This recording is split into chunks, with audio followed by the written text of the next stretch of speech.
Now, before we start our conversation, I have to lay down a few fundamental points.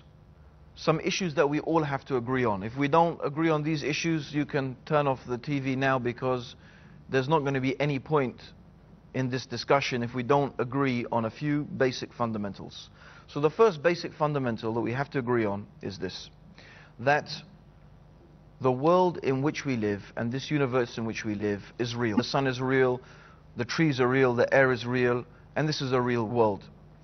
And the way we understand our world and the way we understand ourselves is by observation and by using our minds. This is the way that we understand reality. This is the way that we make sense of our everyday lives. We use our minds, we think, we reason. And all human beings have something in common. There is something in common that makes us all human beings.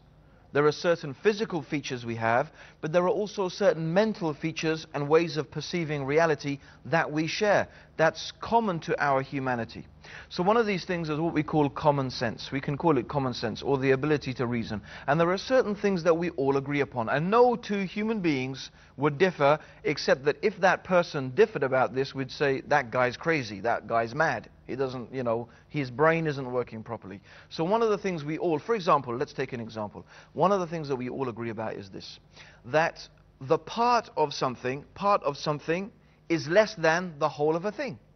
Part of something is less than the whole of the thing. We all agree with that? I'm sure we all agree with that. That's something every single human being everywhere is not going to argue about it. Okay.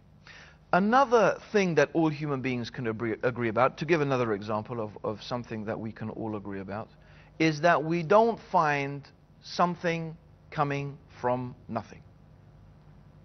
We don't find that.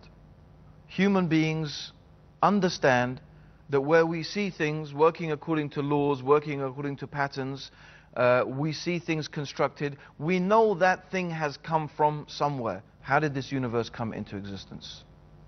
Where did we come from? What is the origin of all of this universe? If we can think about this and we can understand this and we can reason this, then we will find, step by step, we will come to an amazing, inevitable conclusion. So let's look at our universe. Let's look at the world in which we live. Let's look at ourselves. What we find when we observe the universe, when we observe ourselves, and we observe the world around us, we find that things are not only working according to laws and they're working according to systems and patterns, but these laws and these systems and patterns are amazing in their intricacy and their detail.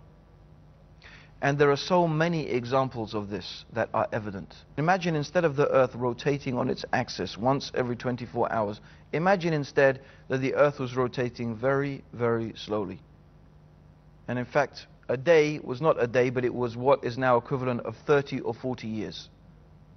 So what would you find? You would find that one part of the Earth's surface would be almost constantly exposed to the sun. The other part of the Earth's surface would be in darkness. the consequence of that would be one side of the earth would be superheated, the other would be supercooled. It would not be possible for life to exist. If there was not an ozone layer protecting us from the harmful effects of the sun's radiation, life on the earth would not exist. Could this perfect combination of gases, of movement, of various aspects, and I've just mentioned a few, be a product of some random event, of chance and coincidence?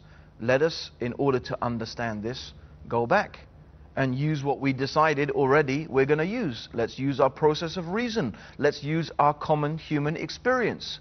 Is there anything in our human experience that tells us that you get such order, such fine and precise order from some random event? No. Our universal human experience tells us that where we see something working according to orders, working according to patterns, someone or something has ordered it. Someone or something made it work according to those laws and work according to those patterns.